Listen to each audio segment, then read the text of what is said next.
Hi everyone, my name is Chris Martin. Welcome to Keto with me. It is day 112 on my journey back into keto. If you're new to my channel, check out my day 0 video where I talk about the reasons why I created this video series. All right, let's roll the clip.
All right, that's it for my day 112, also known as week 16 clip. So let's get right to the numbers. So we're talking about days 106 to day 112. My weight difference, I lost 1.9 pounds. Woohoo, that's really good for the week. And then that puts me at 52.9 pounds today. That is just phenomenal. I am at 181.5, so I'm hoping that next week it turns into a 1.7 number. So I'm really excited about that. So I'm going to change the order a little bit here and just kind of mention something. So I think you guys know I've been doing these 72-hour fasts, and I completed 9 72-hour fasts right in a row. But when I attempted the 10th 72-hour fast, I made it to about hour 46, 47, and it was just, I mentally wasn't like ready to go on. So I really got to thinking about what Dr. Boz and Dr. Ken Berry and Jason Fung and everybody else who talks about fasting, this is like, you don't force the fast. So it was at that point that I chose to go ahead and break the fast. So I just went ahead and treated it as a 48-hour fast. And then the reason I mentioned that now instead of just a little bit from now is that my averages for my food are now based off of 6 days instead of 5 days like it typically would be. So my 6-day average for my fat grams is about 146. I had about an average of 19 carbs a day for those 6 days, and my average protein was about 87 grams per day.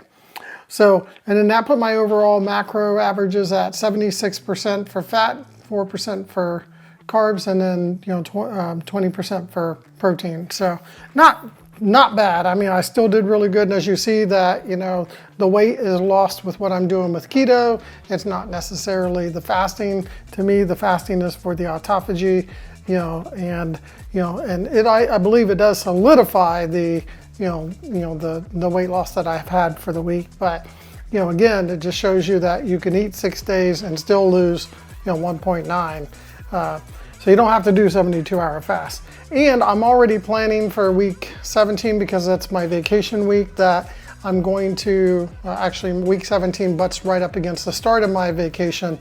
I'm not going to do the 72 that would drift into my vacation, so I'm going to go ahead and already do a 48 this coming week. So And then I'll, see where I'm at and see if I'm ready to go back to some 72s after that.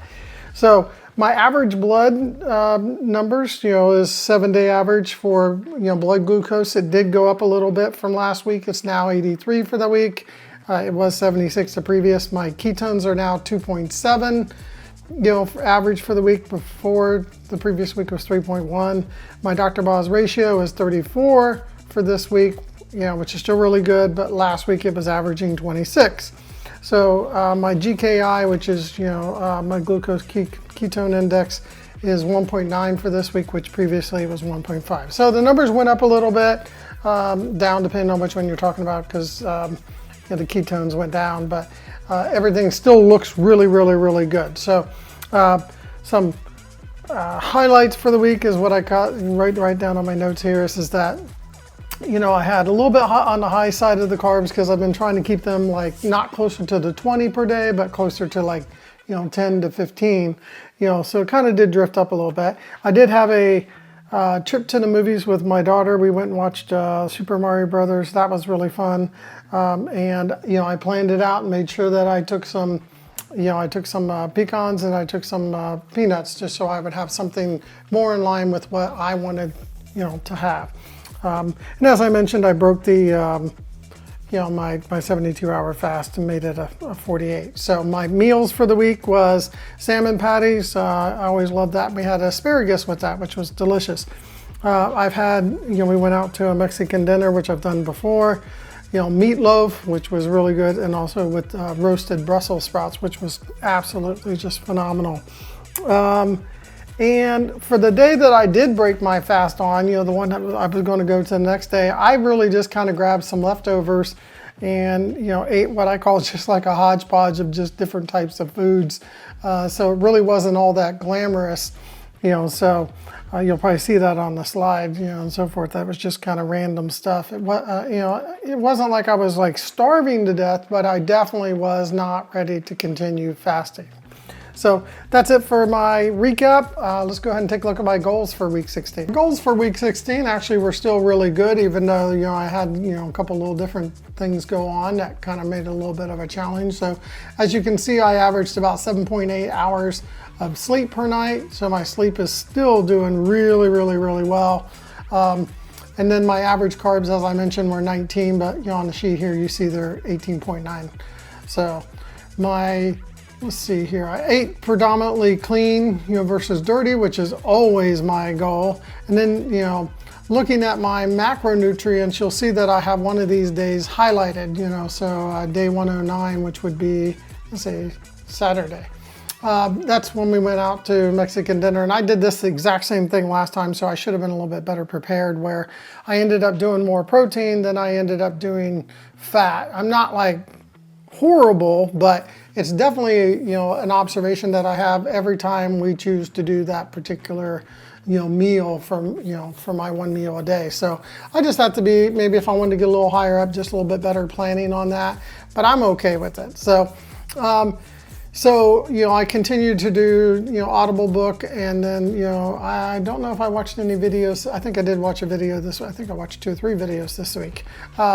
And, so I'm killing it. If you look at my, how I'm doing on the right side, I'm just doing fantastic. I'm still doing, lots and lots of tracking. You'll see that I've got, my tracking here, and then I've got, my little sheets that I fill out, which, I continue to do. And then I have my, some things in a spreadsheet. I'm again trying to consolidate some of these things. And then also lots of tracking in Chronometer to make sure I've got my numbers correct and so forth like that. I'm still doing a couple of meditations a day, about 5 minutes each, nothing too, nothing in depth, and so forth. And then, again, holding off on the exercise until I can, till I get down to where I want to be. And then we're going to start up an exercise regimen with keto and go the other way, trying to build up a little bit and so forth. So that's it for my goals. Stay tuned for here in a minute to hear my final thoughts for the day's video. For week 16's final thought, final, I don't know what you want to call it, revelation or whatever it is. So it's just that, I think about, the challenge that I had this week, because, I had it in my mind going into it that I was going to be like, I'm going to do my 10th 72-hour fast. This was going to be awesome, and then, obviously I'm thinking the following week, 11, I'll do, another 72. But boy, when I got into that, like I said, around that 46th, 47th hour, that's usually my easy day. The second day, the first day, the first 24 hours, right when I get to the first 24-hour mark, when I'm used to eating, that's usually my challenge, where I have the most difficulty, where I'm like, doing, whatever I can not to break my fast. I never have that happen on day 2, the 48-hour mark. So it was really, really just perplexing to me. And I tried to go back and really like figure out what it was. I did salt. I even did something I normally don't do. I did some bone broth just to kind of see if I could get past it. I even tried 2 pickles, because they were very, very, very low in calories. Even though we don't count calories, I was just kind of like, it has hardly any carbs, hardly any calories, hardly anything. So even after doing that and struggling for a couple hours, it was just finally I just said, nope, just done. And then, now I've come to peace with it, obviously, because I'm like, you know what? I can do a 48 right up against my traveling. And then when I get back, even after that, if I have to, I'll do another 48. And maybe I'll just stay at 48s for a while, and that's maybe where I need to be. So I will just play it by ear. I'm just going to give myself a break on it. I'm not going to force anything. But I really had a good run with these 72s, and I'm very, very happy with the progress I've made with them. So that's my final thoughts. Just don't force it. Give yourself a break. All right, that's it for day 112, or in this case, week 16. Thanks for watching today's video. Please take time to like and subscribe so you can come see if I get to 170 something next week. Also, if you would, please leave some comments or feedback. Just remember, none of us are perfect. Be a coach, not a critic, and take care.